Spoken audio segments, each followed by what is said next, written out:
Welcome back to These Things Are Written on this Thursday. Glad that you're joining us as we begin Proverbs chapter 2. I'm going to jump into the reading right away. First of all, looking at verses 1 through 5. My son, if you receive my words and treasure up my commandments with you, making your ear attentive to wisdom and inclining your heart to understand. Yes, if you call out for insight and raise your voice for understanding. If you seek it like silver and search for it as for hidden treasure, then you will understand the fear of the Lord and find the knowledge of God. Here we see how we are to seek wisdom. Notice the words that he uses. If you receive my words, treasure up my commandments, make your ear attentive, incline your heart, call out, raise your voice, seek like silver, search as for hidden treasure. All of those are active verbs, aren't they? They are things that we do. We hear, we speak, we search, yet we also treasure and receive. All of it is where we find the understanding of the Lord. As we seek for this wisdom, he will grant us that wisdom.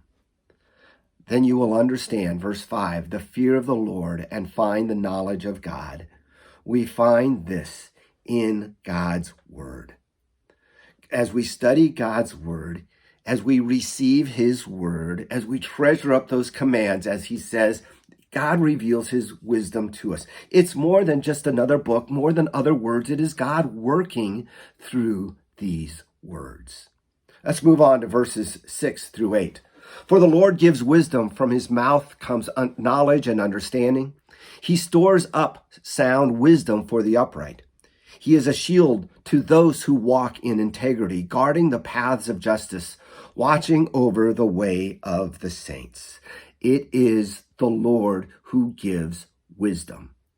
The Lord grants wisdom. From his mouth comes understanding and knowledge. He stores up the wisdom and he gives it to us through his word, through the Spirit working as we read this word. It's more than just knowledge.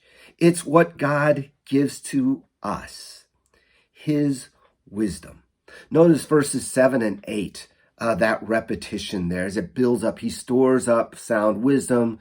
He is a shield guarding the paths, watching over the way. It shows how he uses this wisdom to guide us. Now, moving on to verses 9 through 11.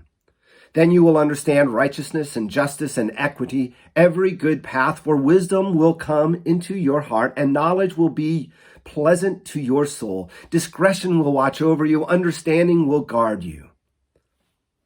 And again, as we look at this part, wisdom guides our understanding. It's that Christian worldview or that biblical worldview that we have rather than the world's view of things. As we read God's word, as we understand his will, we have a different worldview than the world around us. We view it through the lens of the Bible. So as we show this understanding, this is that biblical, that Christian worldview that we have that comes from the Spirit to us. Verses 12 through 15. Delivering you from the way of evil, from men of perverted speech, who forsake the paths of righteousness to walk in the ways of darkness, who rejoice in doing evil and delight in the perverseness of evil, men whose paths are crooked and who are devious in their ways. Wisdom will guide us from the evil ones, from their influence in us on what to do. So as we kind of track through this whole part, again, it talks about seeking this wisdom in God's word that God gives to us as we understand his will, God's worldview, the Christian worldview, and that protects us, that wisdom protects us from evil. Wisdom is more than just intelligence. It's more than book knowledge. It's more than common sense. It is God's wisdom, understanding, discerning, following God's will. That, my friends, is wisdom.